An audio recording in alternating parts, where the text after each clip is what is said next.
Greens and Bald Apes. Welcome to another one of my videos where new school meets old school. We've got new school in, this is the first ever video I've filmed on my Action 4 with my wireless mic 2s on a stick, just so I feel like I'm holding a real microphone. And old school because it's an old school Wonder and Dan. It's just me talking. Not heaps of editing and music and, well, there's a little bit of editing, you'll see.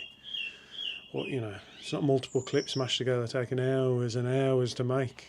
These are my favourite videos. They actually are my favourite to do. Anyway, this video is a question to everybody, not just adventurers, everybody. And I will answer the question at the end as well. So my question is, what's the best way to feed yourself on an adventure? But I've made some notes. I want you to take some things into account when you give your answer. Price. So you're just a normal person who saved up for your adventure. You're not a celebrity. You haven't got someone cooking for you. You haven't got a support vehicle carrying your food, stuff like that. You're just a normal person. You know, average Joe. Food safety. So you want to try and eat the food that's been stored correctly for what type of food it is. So if it needs to be refrigerated and also cooked correctly.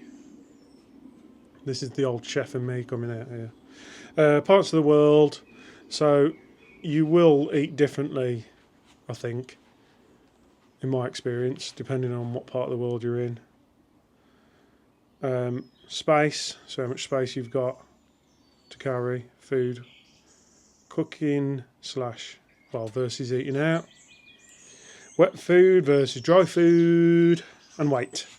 And all of these points, obviously, you know, mix and overlap with each other. And I will tell you now which type of food I think is the best way to feed yourself based around all these points. And the best way is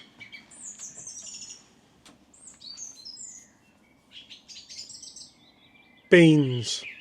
No, not just beans, basically tin food. Beans though, baked beans is a pretty good one. So, and I'll explain myself, I'll tell you for why. It's, how many grams is it? 415 grams. So it's the weight of 415 millilitres of water, essentially, in comparison. It's got 336 calories in a tin. So,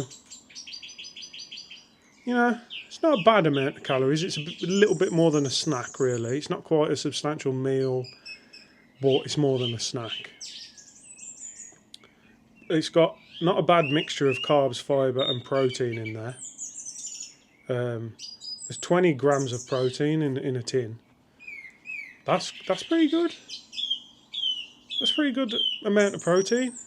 It's more than an egg. Only just, but it's more than an egg. I suppose depending on the size of the egg. Plenty of carbs, which is where you get your energy from. And a bit of salt for your muscles and your cramp. And not much fat at all.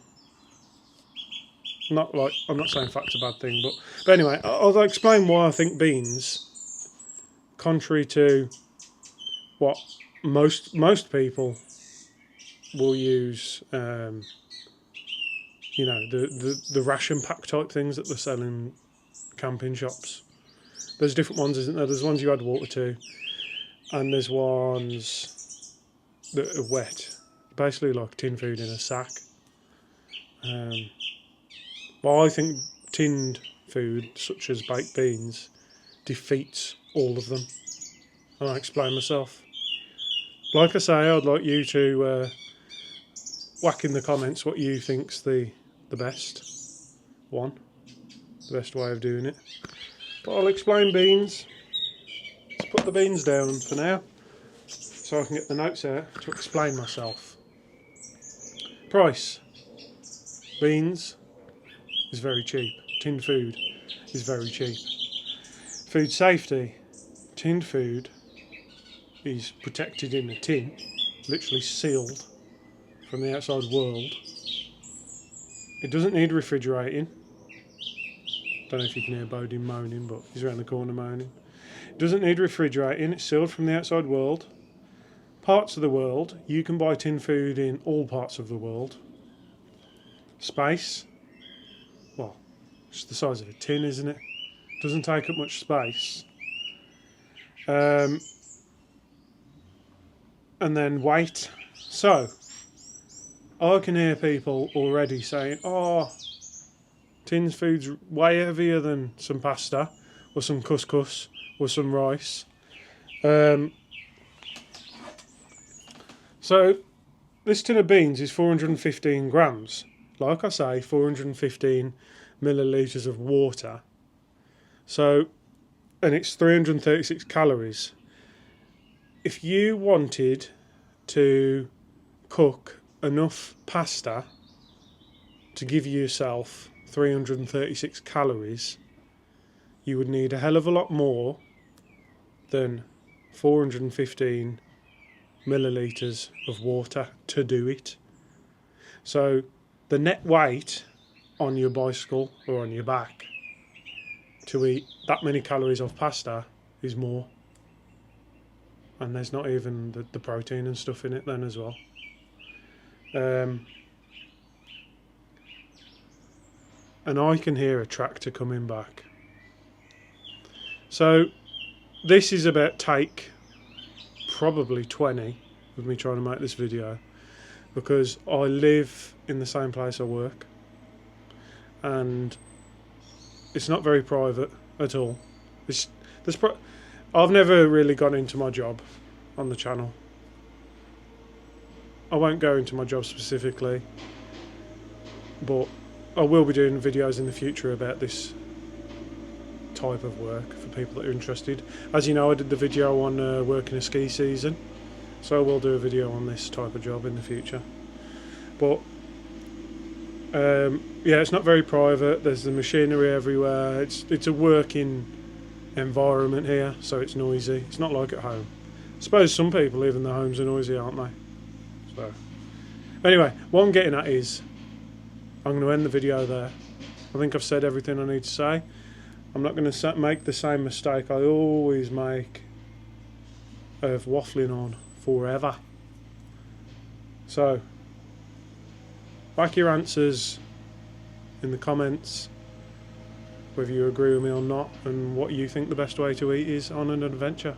Thanks for watching.